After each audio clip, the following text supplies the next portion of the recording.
और बिट्टी। मम्मी हमें कहानी सुनाओ ना। क्या है, चुपचाप सो जाओ, मुझे परेशान मत करो।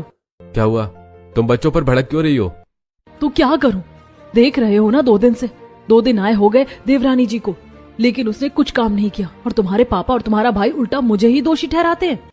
तुम तो समझदार हो, वो अभी नई नई आई है, उसे घर का माहौल समझने में थोड़ा वक्त लगेगा। तुम्हें भी तो वक्त लगा था ना, जब समझ जाएगी तो खुद अपनी जिम्मेदारी समझ लेगी। तुम अभी सो जाओ और अपना गुस्सा ठंडा करो। रवि की बात सुनकर मीना बिस्तर पर लेट जाती है। इसी तरह 2-4 दिन बीत जाते हैं। फिर एक दिन मीना जब गाय का दूध दोहकर रसोई की तरफ आ रही होती है तो देखती है कि आरती वॉशिंग मशीन अपने कमरे से निकालकर बाथरूम में ले जाती है और अपने पति और ससुर के कपड़े वॉशिंग मशीन में डाल रही होती है। चलो अच्छा है, आज देवरानी जी कपड़े धोएंगी तो एक काम में मेरी मदद हो जाएगी, एक काम मुझे नहीं करना पड़ेगा।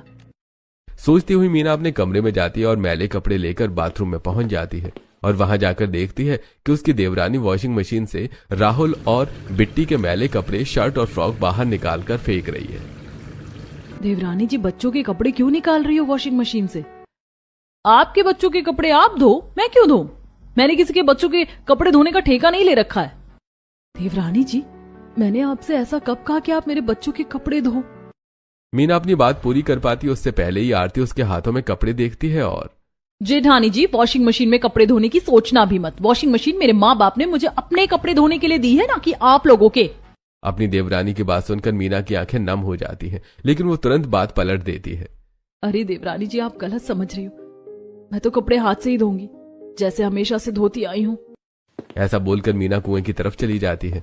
उस दिन के बाद मीना देखती है कि आरती सिर्फ अपना काम करती है, जैसे अपने कमरे में झाड़ू लगाना, खुद के और शुभम के कपड़े धोना, सिर्फ अपने और शुभम के लिए खाना बनाना। आरती चाहे जो बनाए राहुल और बिट्टी को एक चम्मच भी नहीं देती थी। मीना दिल पर पत्थर रखकर सब सहती है।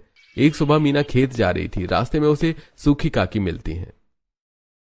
अरे मीना, जब से देवर की शादी हुई है तब से तुम घमंडी हो गई हो, किसी से बात ही नहीं करती। लगता है देवरानी खूब सेवा कर रही है। अरे काकी, कहाँ घमंड, जब से देवरानी आई है तब से तो और ज्यादा काम बढ़ गया है। ये तुम क्या कह रही हो? मीना सूखी काकी को सारी बात बताती है। मेरी देवरानी कुछ काम नहीं करती काकी, सब मैं ही करती हूँ। तेरे ससुर और देवर कुछ नहीं बोलते? वो क्यों बोलेंगे, वो भी उसी का साथ देते हैं। अच्छा ठीक है, अभी मुझे खेत में बहुत काम है, मैं जाती हूँ, बाद में बात करूंगी। मीना खेत चली जाती है और अकेली ही टमाटर तोड़ने लगती है। कुछ देर बाद उसका